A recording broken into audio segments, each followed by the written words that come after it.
Everyone, welcome back to my channel.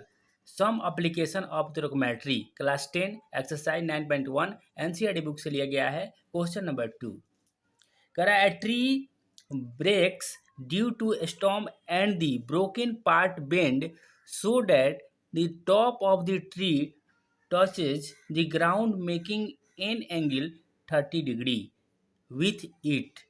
The distance between the foot of a tree to the point where the top touches the ground is 8 metre.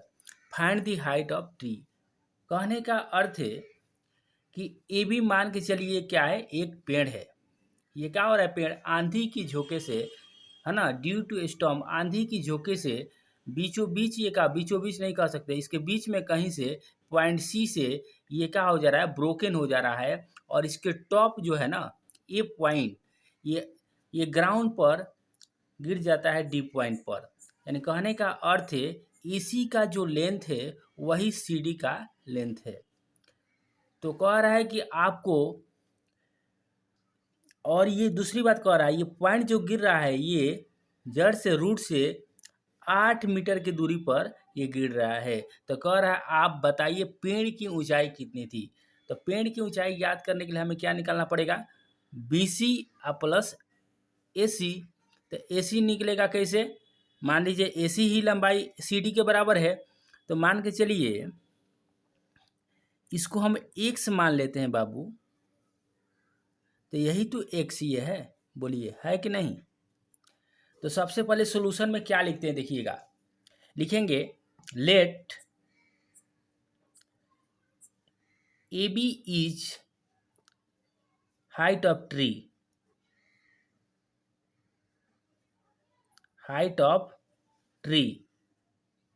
ध्यान से देखिएगा, broken 8 point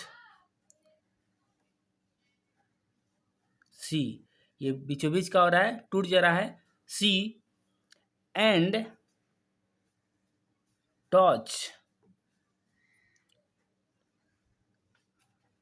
touches the ground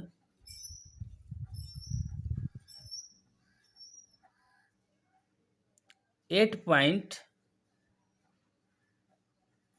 D पर जाके ये मिल जा रहा है. हो गया. अब चलिए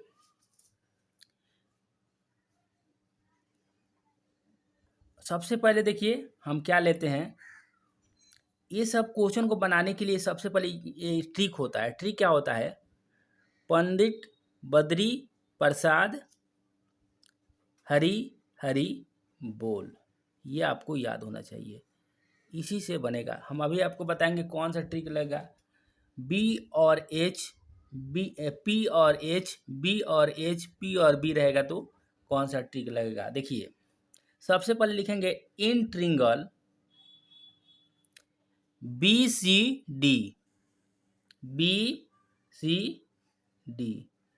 देखिए तो देखिए यहाँ पे जो एंगल जो बन रहा है डी पे, ये 30 डिग्री का एंगल बन रहा है. ये कह रहा है ना, यहाँ पे अभी कह रहा है a tree broken due to storm and the broken part bend so that the top of the tree touches the ground making a angle 30 degree. ये 30 डिग्री का एंगल बन रहा है. तो देखिए, तो 90 के सामने वाला एच होता है, थीटा के सामने वाला ये पी होता है, ये बी हो गया. तो देखिए हमें एक लेंथ दिया है, सिर्फ बी का मान दिया है और पी और एच के मान निकालना है.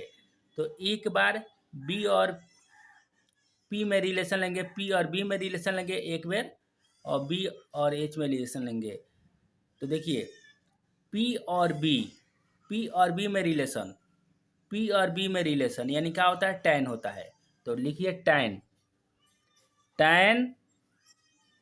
30 डिग्री. ध्यान से देखिएगा क्या होते हैं, P बाई बी.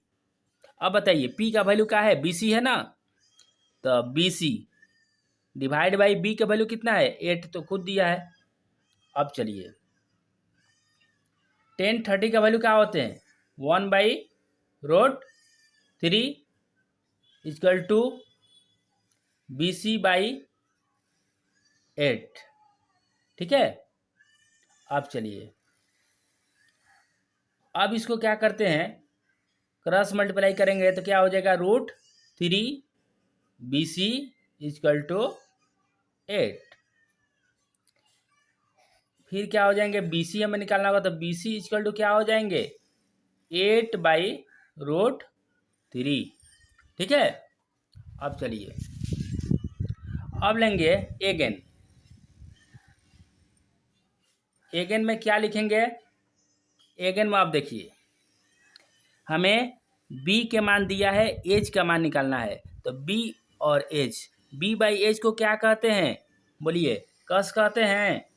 तो कॉस 30 डिग्री इक्वल टू क्या होते हैं, b बटा एच। ध्यान से देखिएगा, तो b बाई एच तो हो गया।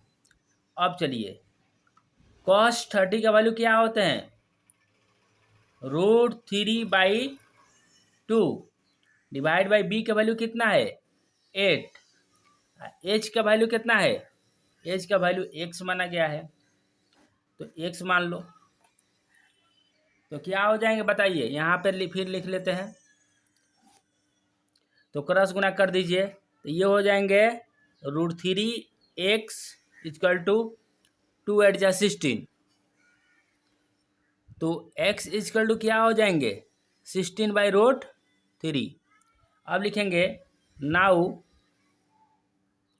हमें निकालना है ए बी का वैल्यू। ए बी इक्वल टू क्या हो जाएंगे, BC प्लस AC होंगे कि नहीं। तो देखिए, BC का वैल्यू अभी निकला है, BC का वैल्यू निकल गया 8/√3 और AC का वैल्यू क्या है, x है।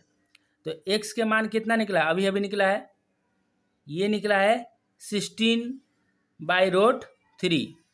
अब जो नीचे सेम है तो एलसीएम सेम होगा, ये जोड़ेंगे तो कितना हो जाएगा, 24 अब बाई √3 रेशनलाइज कर दीजिए, √3/√3 तो कितना हो जाएंगे, 24√3 डिवाइड बाई √3 मिलकर 3 हो जाएगा, 3 8 जा 24, ये कितना हो जाएंगे, 8√3। देयरफॉर ए बी का जो आपका वैल्यू निकला है वह कितना निकल गया है, 8√3 मीटर। तो लिखेंगे हेंस हाइट ऑफ ट्री कितना निकल गया, 8√3 मीटर। यही आपका आंसर हुआ।